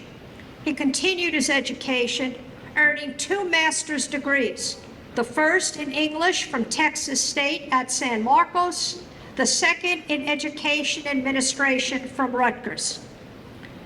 Coming home in 2002 to Woodbridge, Jamie has served as an English teacher, a coach, and administrator. He is currently the vice president at Colonial High School, working with his head coach, Principal Ken Pace. Jamie's wife, Mary, is a vice principal at Woodbridge High School, and they have 2 children, Harrison and Marianne. With his induction, Jamie joins his late great-uncle, NFL Hall of Famer Luke Creekmore, in the Township Hall of Fame. Congratulations, Jamison Panko, and welcome to the Hall of Fame.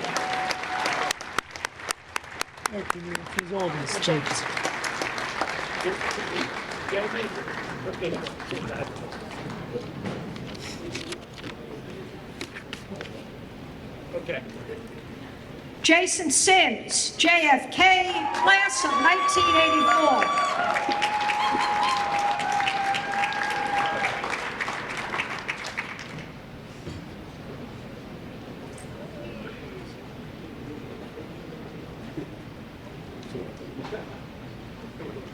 Jason's high school career was old school, as he truly was a three-sport star in football, basketball, and track. Recruited as a ninth grader at Island Junior High by Hall of Fame coaches Ray Newman and Bob Bingham, Jason tried out for their varsities and earned his first letters in basketball and track. A prolific scorer and assist leader, Jason captained the basketball team and helped the Mustangs into the state tournament for 3 consecutive seasons. In football, he was a tailback and cornerback. After an injury as a junior, he returned to have a healthy and effective senior season, earning all conference honors. In track, he excelled in the sprints, relays, javelin, high jump, and long jump. The 1982 long jump relay team was Middlesex County Athletic Conference champions. In 1983, Jason won the long jump in the Bicentennial Athletic Conference, and as a senior, he was the Middlesex County champion.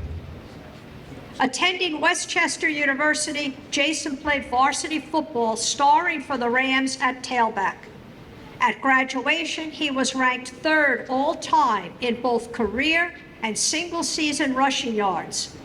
A 3-time All-Pennsylvania State Athletic Conference tailback, Jason was inducted into Westchester's Hall of Fame in 2015.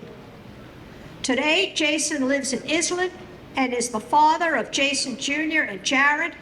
He owns Lifeguard Medical Supply in Avenel and continues to volunteer as a coach and board member of Woodbridge Broncos, formerly the Island Giants. The Sims family has contributed much to John F. Kennedy Athletics, and it is an honor to welcome Jason into the Hall of Fame.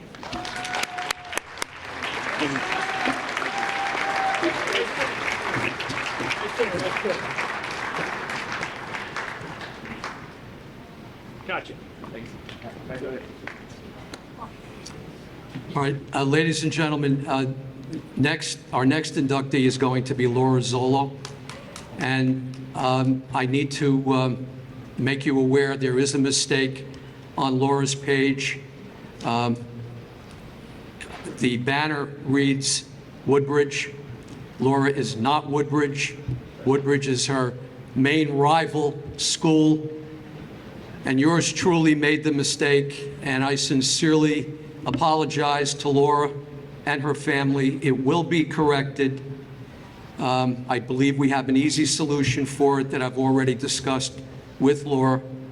So again, Laura and family, I sincerely apologize for that mistake. I proofed the book, and unfortunately, that's the only mistake, and it's yours. So I buy that mistake. So it will be corrected. Okay, all right, all right, okay, thank you. Laura Zolo Calabrese, Colonial High School, class of 1999. Laura's interest in bowling began at the young age of 8 years old. She developed her skills playing on travel teams at Majestic Lanes and Woodbridge Bowling Center. As a Colonial patriot, Laura served as captain of the girls' bowling team her sophomore, junior, and senior years and was a 4-year letter winner. In her freshman year, Laura finished the season with the 4th highest average, 170.9, 8 200 games, and 9 500 sets. Her high game was a 238, which was part of her season best 633 series. That's a lot of pins, Laura. In the quarterfinals of the GMC tournament, Laura led Colonial High School to a sweep of the undefeated top-seeded Woodbridge High School team. Laura was named All-White Division, All-GMC Conference, and Home News and All Area for the News Tribune. In her sophomore year, Laura was once again named All-White Division, All-GMC Conference, Home News Tribune, All Area, as she assisted the girls' team with a 591 set, which led to their 2nd consecutive GMC tournament title. In 1997-98, her junior year, Laura was featured as the Home News and Tribune Athlete of the Week in January. She went on to place 16th as an individual in the state tournament and once again earned multiple postseason honors. The Colonial Patriots did not win many team titles. Laura Zolo brought attention to the team on the individual level, especially her senior year. Laura excelled at winning the GMC tournament individual title with a 254 game, which is also the highest score in the finals since a North Brunswick bowler score, which was recorded in 1996. In the NJSIAA tournament, Laura added the state title to her GMC individual title. She posted the high game of the day with a 255 and a high series of the day with a 616.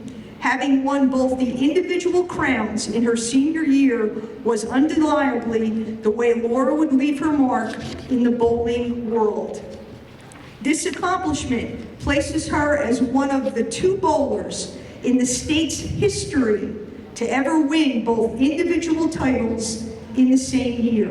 She concluded the season with a high scratch game of 277, high scratch series of 648, and a 183 average. She was named the Star Ledger State Bowler of the Year, the Home News Tribune Bowler of the Year, along with all state honors.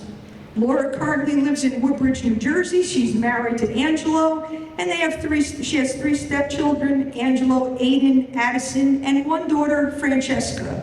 She works for the Woodbridge Township School District, where she is supervisor of reading and writing K through 5, ASI, and the elementary summer enrichment program. Welcome to the Hall of Fame, Laura Zolo Calabrese. Congratulations. Thank you. Great job.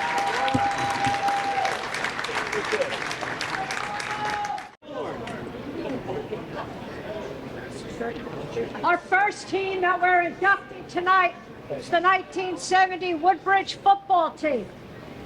With us, we have assistant coach Al Malavi, team manager Tom Finocchio, Mark Demoreski, Dan Fenton, Rich Kondrak, George McGrath, Bob Parrott, Robert Simkovich, and Rich Webb. In 1969, Barron football was undefeated. A year later, the 1970 team, these guys here, were 3 points from duplicating that feat. An 8-7 loss to Carteret, and a 2-0 defeat by Thomas Jefferson before 5,000, 7,000 fans at Woodbridge High School. Only those losses kept the Barons from perfection. But a 7-2 record, a Central Jersey Group 4 championship trophy, and a 3rd straight Greater Jersey Conference Division title put the season in a positive light and this team into the Hall of Fame. Coach Sam Lupo was optimistic going into the 70 season.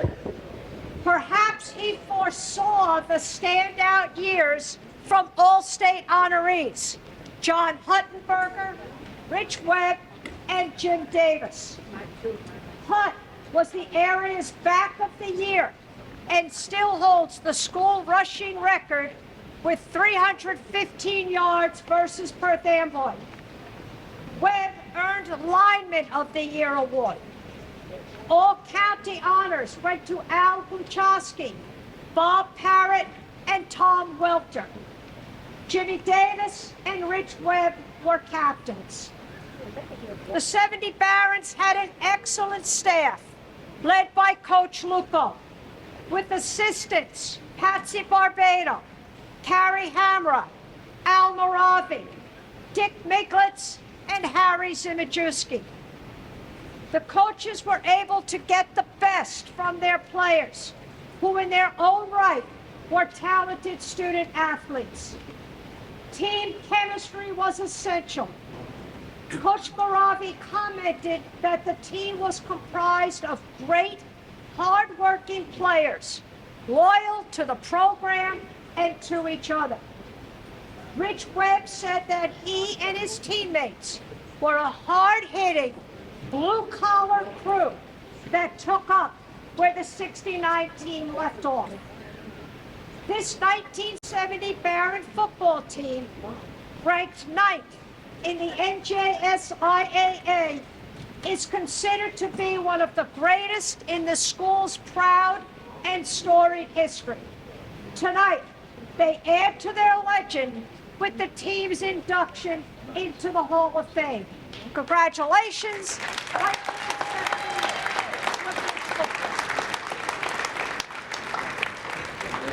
Good job, Nance. Thank you, guys. Sorry. No problem. Okay, Coach. Thank you. Thank you.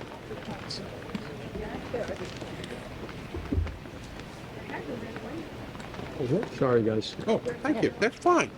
She did well.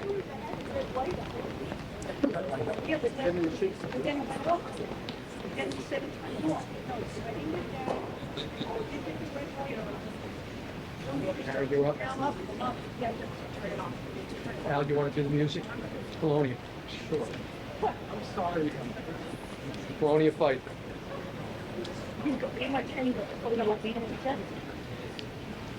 What? No, I could project.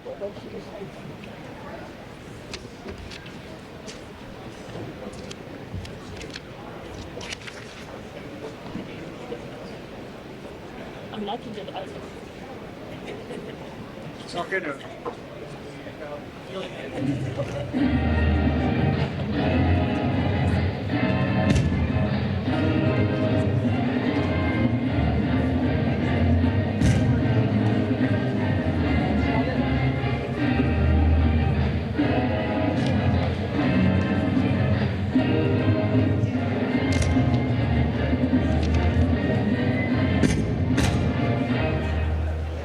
OT.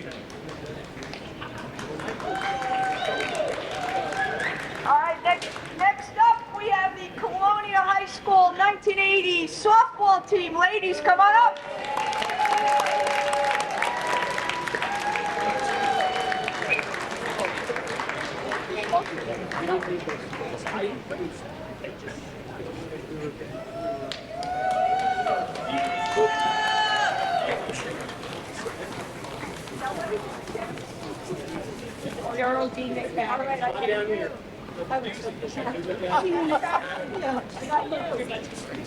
Ellen just figured it out. She just figured it out. We discussed it.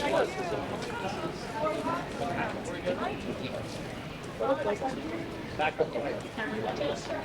How do you skip this?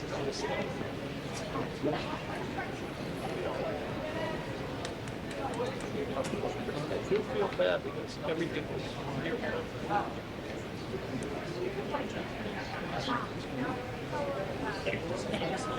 And the Giants won. So what else could have happened? And the Jets. And the Jets won. I wish you could. Cowboys won in the league. The Giants.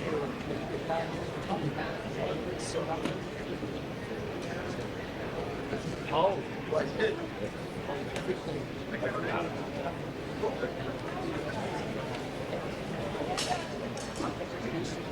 well, Stephen A. Smith will have something to say about the Cowboys. You saw the game. He did hit this up.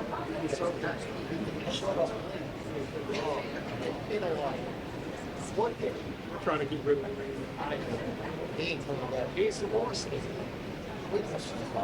Well, 2 years ago, he started throwing more sliders and things because he felt he could get the fastball 100 miles an hour. I think it's almost like you said, it was throwing at 89 and 90.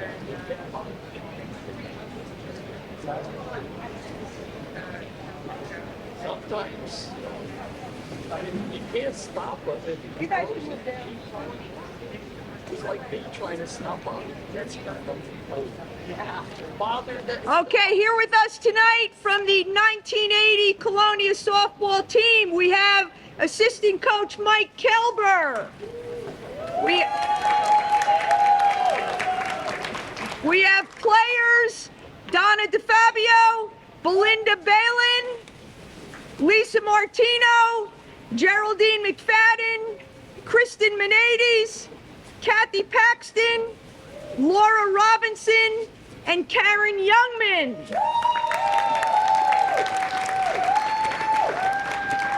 Okay, the 1980 Colonial softball team was the first Patriot team in Colonial High School history to clinch the Middlesex County Softball Tournament Championship.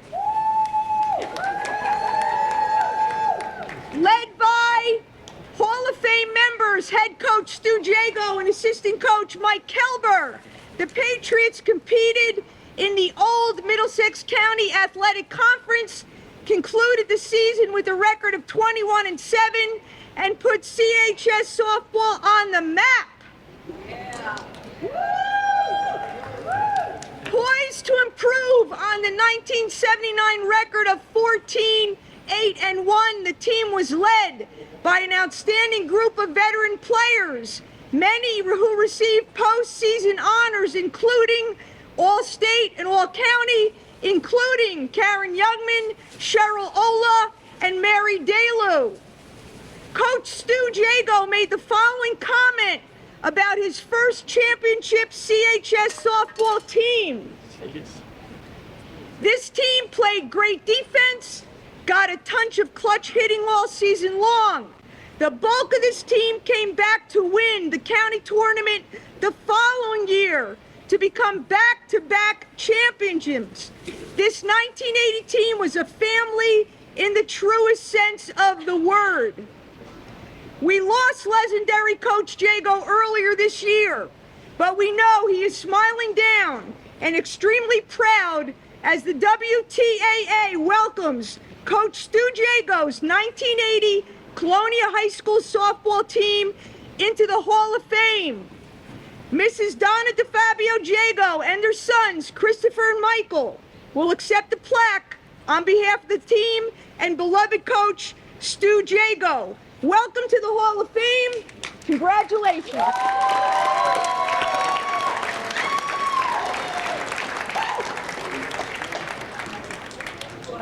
Taking more pictures? I got pictures. Up. You want to get a group picture? You want a group picture? Sure. Okay. Yes. Can you do that, Tom? Sure. Right. Sure. Tom's got it. Tom be great.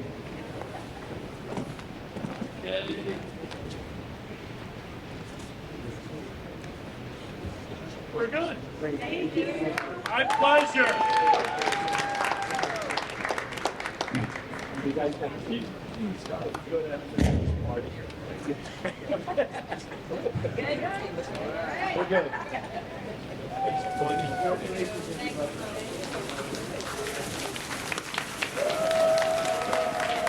Well, that was so fun.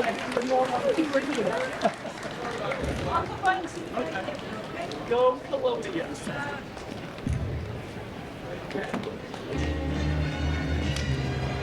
You got that one right.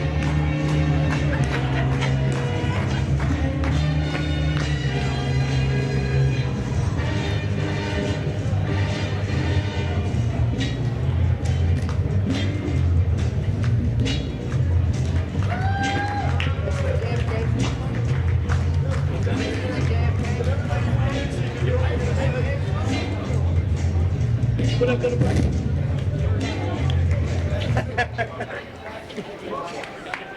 All right, our last group of inductees Bring tonight, it closer so you can hear what she has to say. This is very, very nice. 1992 Mustang Baseball Team. Shut the music. Bring it up, guys.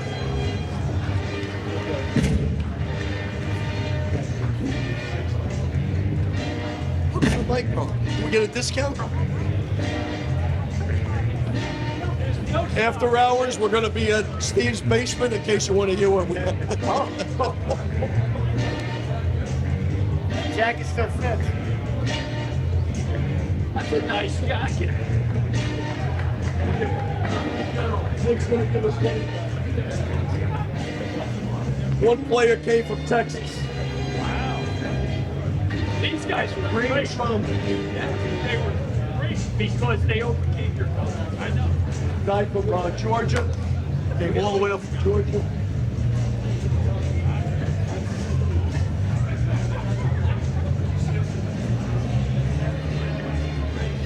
Okay, that's it. We done? I thought you read it already. This is hard enough, not with the music.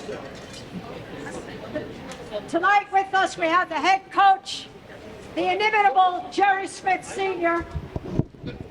Also with us, players. Testing, 1, 2, testing. Tom Caffrey, Chris Corsaro, Archie Druva, Jim Gordon, Dan Heimlich, Telly Ledoux, Steve Moretta, Don Nelson, Pete Saniscalchi, and Dan Tyler. And all three scorekeepers are back here tonight. Michelle McCarthy, Dana Sacco, and Jessica Smith. 1992 team was not the first Mustang baseball squad to achieve success. Oh.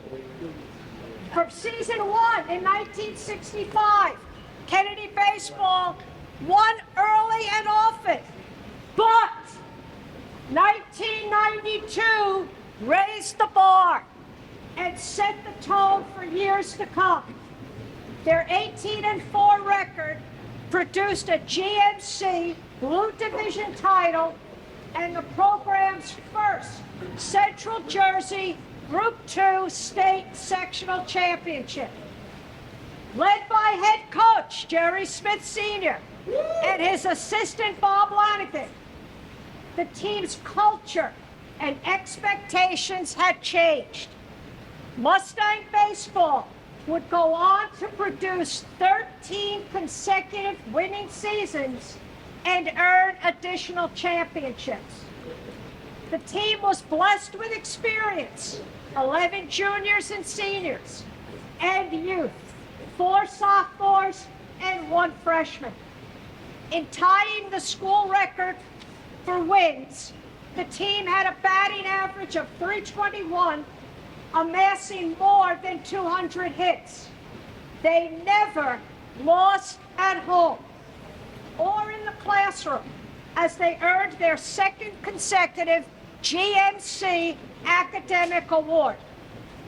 Their run to the sectional title included wins over Carteret, Somerville, and Homedale. Postseason honors were abundant. The News Tribune named Coach Smith Coach of the Year. Pitcher Jim Gordon and second baseman Pete Saniscalchi were first-team honorees. Third baseman Chris Corsaro was second team, while Archie Druva, Steve Christensen, Tom Caffrey, and Alex Bosch were honorable mention. Coach Smith wanted his team to be competitive, to play hard, and to hustle on the field. They did that and more all the way to the Hall of Fame. Congratulations, 92 Mustang Baseball. They didn't say who should have been the coach. Again, that concludes our program. I hope you had a fantastic time. We hope you had a fantastic time. Sorry for the mistakes. We did the best we could. Thank you all. Have a safe trip home.